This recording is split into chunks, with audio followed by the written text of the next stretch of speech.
Hi everyone. आज की इस वीडियो में हम बात करेंगे, अगर आप दिल्ली यूनिवर्सिटी से रीवैल्यूएशन या रीचेकिंग के लिए अप्लाई करना चाहते हो तो 2025 में इसका लेटेस्ट प्रोसीजर क्या है, आज डिटेल में इस वीडियो में हम डिस्कस करेंगे।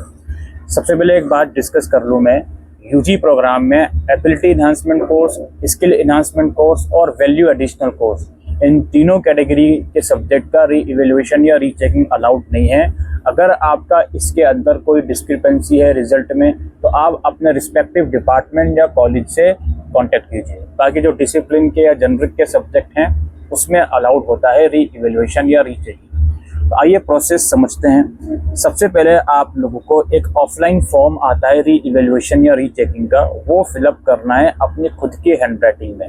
ये फॉर्म आपको जब कॉलेज या डिपार्टमेंट जाओगे वहाँ पर भी मिल जाएगा, या आप इसको ऑनलाइन भी डाउनलोड कर सकते हो। सिंपली गूगल पर लिखो DU रीइवैल्यूएशन फॉर्म या DU रीचेकिंग फॉर्म। अच्छा, फॉर्म जो रीइवैल्यूएशन या रीचेकिंग का है, इसमें आपको एक बात समझनी है, जो रीचेकिंग होती है उसमें सिर्फ और सिर्फ मार्क्स की टोटलिंग चेक करी जाती है कि मार्क्स ठीक से टोटल हुए हैं या नहीं, या किसी क्वेश्चन में मार्क्स देना भूल तो नहीं गए। और रीइवैल्यूएशन में पूरा पेपर फिर से चेक करा जाता है। ठीक है, ये डिफरेंस है। रीइवैल्यूएशन की फीस 1000 रुपीज़ की है और रीचेकिंग की फीस 750 रुपीज़ की है। और ये जो प्रोसेस के लिए आप अप्लाई करोगे, जिस दिन आपका रिजल्ट डिक्लेयर हुआ है, आपकी मार्कशीट में रिजल्ट डिक्लेरेशन डेट है, उससे 15 दिन के अंदर आप इसको अप्लाई कर सकते हो। तो सबसे पहला स्टेप है, आपको ऑफलाइन फॉर्म भरना है अपनी खुद की हैंडराइटिंग में, जो चीज़ें उसमें पूछी जाएं। रीइवैल्यूएशन या रीचेकिंग का फॉर्म भरना कैसे है उसका थोड़ा सा ओवरव्यू देख लेते हैं हम लोग। यहाँ देखिए, नाम लिखोगे अपना ब्लॉक लेटर में, ठीक है, फादर या मदर का नेम लिख दोगे, दोनों का लिख दोगे, ऑब्लिक लगा के मदर का भी लिख दीजिएगा। एग्जाम रोल नंबर लिखोगे अपनी यूनिवर्सिटी का जो फाइनल ईयर का है। एग्जाम कोर्स लिखोगे आप अपना, किस कोर्स में इनरोल हो, ठीक है। सेमेस्टर लिख दोगे यहाँ पे इसके आगे, और पार्ट कौन सा है आपका वो लिख दोगे, थर्ड ईयर का है रिवोल्यूशन या सेकंड या फर्स्ट ईयर का है। रिजल्ट क्या आया है आपका, उसमें फेल आया है या पास भी आया, क्योंकि काफ़ी बच्चे पास आने के बावजूद भी करवाते हैं, तो वो उस हिसाब से लिख लीजिएगा आप लोग। कॉलेज कौन सा है आपका, SOL है तो SOL, अदरवाइज जो भी है वो लिख दीजिएगा। एग्ज़ाम सेंटर कहाँ पड़ा था उसका नाम लिख दीजिएगा। ये हो गया। इसके बाद यहाँ पे क्या है, एग्ज़ाम पेपर कोड। अब यहाँ पे किस पेपर में आप अप्लाई करना चाहते हो उसका कोड लिखेंगे। टाइटल ऑफ द पेपर लिखेंगे, पेपर का मतलब नाम क्या है वो लिख देंगे। सीरियल नंबर ऑप्शनल है, अगर है तो लिख दीजिएगा, नहीं है कोई बात नहीं।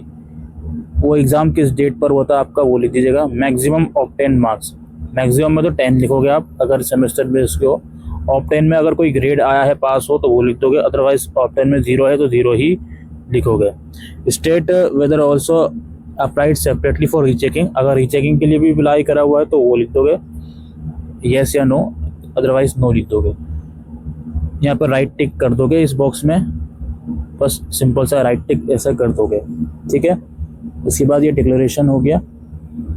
एड्रेस वगैरह आ गया, यहाँ पे एड्रेस लिखना पड़ेगा आप लोगों को, मोबाइल नंबर और सिग्नेचर, और नीचे का डिटेल यूनिवर्सिटी द्वारा भरी जाएगी, ठीक है।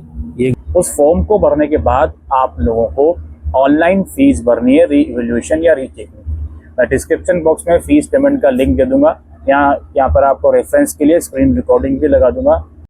दोस्तों, रिवोल्यूशन या रीचेकिंग की फीस भरने के लिए गूगल पर सिंपली सर्च कीजिए DU मिसलेनियस फीस, पहला लिंक मिलेगा, इसमें क्लिक कीजिए। इसमें क्लिक करने के बाद यहाँ पे कुछ इस तरह का इंटरफेस आएगा। यहाँ पे आप लोग अपना नाम, ईमेल, मोबाइल नंबर, फीस के सेक्शन में ऑप्शन आएगा रिवोल्यूशन और रीचेकिंग का। थोड़ा सा नीचे स्क्रॉल करेंगे, अल्फ़ाबेटिकल ऑर्डर में लिखा हुआ है तो उस हिसाब से यहाँ पे ऑप्शन ज़रूर आएगा। मैं आपको दिखा देता हूँ, ये देखिए रीचेकिंग फीस आ गया, ठीक है, और रिवोल्यूशन भी नीचे आएगा, ये आएगा रिवोल्यूशन फी। तो आपसे सेलेक्ट कर लीजिएगा। आइटम काउंट में 1 ही रहेगा, अमाउंट जो भी अमाउंट है वो 1000 या 750 वो लिख दीजिएगा। डिटेल में आप अपना exam type, semester, paper number लिख दीजिएगा बस, ठीक है, कुछ ज़्यादा डिटेल भरने की ज़रूरत नहीं है। सेमेस्टर और पेपर नंबर लिख दीजिएगा। कैप्चर कोड की मदद से सेव करके जो भी प्रोसेस आए आगे उस हिसाब से पेमेंट कर दीजिएगा। फीस भरने के बाद आपके पास अब 2 डॉक्यूमेंट हो गए, एक तो रिवोल्यूशन का फॉर्म हो गया और आपकी फी रिसिप्ट जो आपने भरी है इसका प्रिंट आउट ले लीजिएगा। 2 प्रिंट आउट सेफ साइड के लिए ले लीजिएगा। इसका ये दोनों डॉक्यूमेंट हो गए। इसके बाद आपको आपका एडमिट कार्ड, जिस एग्ज़ाम्स के रिवोल्यूशन के लिए आप अप्लाई कर रहे हो उसका एडमिट कार्ड लगाना है। आपको मार्कशीट लगानी है, जिस रिज़ल्ट के लिए रिवोल्यूशन के लिए अप्लाई कर रहे हो उसकी मार्कशीट और इसके अलावा एक आपको एनवेलप लगाना है सेल्फ एड्रेस का। ये एनवेलप आप जब डिपार्टमेंट में जाओगे वहाँ पर भी मिल जाता है, अदरवाइज आप नियरेस्ट डाकघर से भी इशू करवा सकते हो। डाकघर वगैरह डिपार्टमेंट वगैरह जो है एसओएल, या अगर आप रेगुलर कॉलेज के स्टूडेंट हो तो वहाँ पर भी आपको आसपास मिल जाएगा। तो आपको फाइनली डॉक्यूमेंट क्या क्या लेकर जाना है आप, रिवोल्यूशन का फॉर्म, फी रिसिप्ट, एडमिट कार्ड, मार्कशीट और सेल्फ एड्रेस एनवेलप। ये सारे डॉक्यूमेंट लेकर आपको जाना है अपने रिस्पेक्टिव डिपार्टमेंट, जिस भी डिपार्टमेंट का आपका एडमिशन है, चाहे एसओएल का है, रेगुलर का है तो कॉलेज जाओगे किसी, एसओएल का तो डिपार्टमेंट जाओगे, एनसीवेफ का है, वहाँ जाकर इसमें स्टैंप लगवा लेनी है, इसको अटैच करवा लेना है। अटैच करवाने के बाद जो फाइनली एग्जामिनेशन ब्रांच है, अगर आपका नॉर्थ है तो नॉर्थ जाओगे, आई थिंक साउथ है तो साउथ जाओगे, तो वहाँ जाकर इस फॉर्म को सबमिट कर देना है। सबमिट करने के बाद आपका जो प्रोसेस है सबमिशन का, री इवेल्युएशन या रीचेकिंग का, वो पूरा हो चुका है। अब इसका जो रिज़ल्ट वगैरह है वो रिज़ल्ट आप लोगों को कम से कम, अब यूनिवर्सिटी में रिवोल्यूशन और रीचेकिंग की बड़ी दुविधा खराब है, 3 से 4 महीने लगते हैं इस रिज़ल्ट को आने में। और अगर रिज़ल्ट पॉजिटिव आता है तो मार्कशीट में अपडेट करते रहता है, नेगेटिव आता है तो आप वेट करते रहोगे, कैंपस जाके पता करोगे, एग्ज़ाम ब्रांच जाके, दे विल टेल यू कि भाई रिज़ल्ट नेगेटिव है, दैट्स इट। ये प्रोसेस होता है री इवेल्युएशन और रीचेकिंग का दिल्ली यूनिवर्सिटी में। उम्मीद करता हूँ ये वीडियो आपको यूज़फुल लगी हो, तो वीडियो को शेयर करिएगा। Thank you.